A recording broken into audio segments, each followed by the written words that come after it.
मैं दिनेश की ओर आप सबका स्वागत है न्यूज़ टाइम के अंदर। रतिन रॉय का आर्टिकल, जो कि ख़ासतौर से काफ़ी बड़े इकोनॉमिस्ट हैं, इंडिया के इंटरनेशनली फेम वाले हैं और ये बिजनेस स्टैंडर्ड में आर्टिकल है उनका कहना है कि 2017 से ही भारत के अंदर इकॉनमी जो है वो धीमी पड़नी शुरू हो गई थी और लगातार भारत की इकॉनमी प्रेशर में रही थी।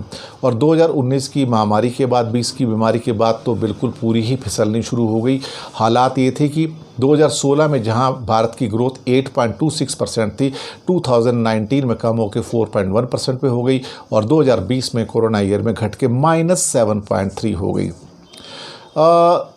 देखा जाए तो वर्ल्ड में जो हमारा जो गिरावट है 3.3% से हुई है, लेकिन हमारे यहाँ जो है वो देखा जाए तो बहुत ज़्यादा गिरावट हुई है।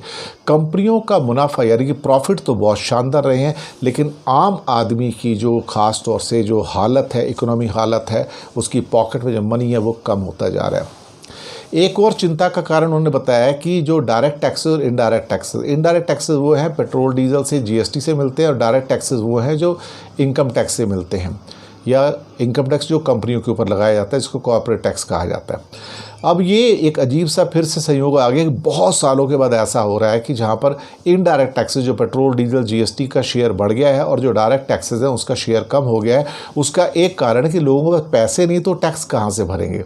कंपनियों तो सर ठीक है, चलो टैक्स भर रही हैं, लेकिन आम आदमी कहाँ से टैक्स दे पाएगा अगर उसके पास इनकम ही नहीं है। पूरी की पूरी दुनिया के अंदर इंडिया का जो इंपोर्ट एक्सपोर्ट है उसका वो कम हुआ है। कम होने का कारण सिर्फ, हालांकि बीच में थोड़ा सा भी इंक्रीज़ होता नज़र आ रहा है, लेकिन पिछले साल जो हालात हुए हैं इंडिया के एक्सपोर्ट इंपोर्ट के, वो लोगों की नज़रों से छुपा नहीं है। बेरोज़गारी तो 7% से ज़्यादा है। ये महामारी से पहले भी 5.3% थी, अब बढ़कर ये 7.1% है और गांव के अंदर 9.3% और शहरों में 11.7% तक ये आ गई है। दूसरा उनका कहा है कि उत्पादन यानी कि जो प्रोडक्शन है वो बहुत कम हो गया है। रोज़गार के ऊपर कैंची चल रही हैं और कंपनियों को मुनाफा बढ़ने के बावजूद भी एम्प्लॉइज़ को जॉब नहीं मिल रहे हैं। बहुत सारे जो लोग हिंदुस्तान छोड़ के भाग गए थे वो वहाँ पे मज़े कर रहे हैं, आराम की ज़िंदगी गुजार रहे हैं, और इवन कुछ भी करके उनको वापस लाना बहुत ही मुश्किल होता जा रहा है।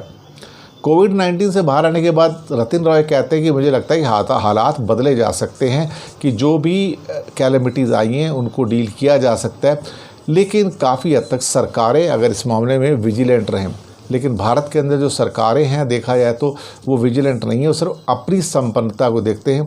अगर आप देखेंगे कि नेता लोग जो हैं, लीडर लोग हैं या बड़े बड़े धन्ना सेठ हैं, वो तो सारे अमीर हो चुके हैं और बाकी हम जो आम आदमी हैं वो सारे के सारे गरीब हो चुके हैं, लेकिन रोज़ उल्लू बनाते हैं, रोज़ बेवकूफ़ बनाते हैं। इसके अलावा और कुछ नहीं इस दुनिया के अंदर है। अच्छा आर्टिकल है, हार्ड हिटिंग है, सीधा प्रहार किया है भारत सरकार के ऊपर। शुक्रिया आपका।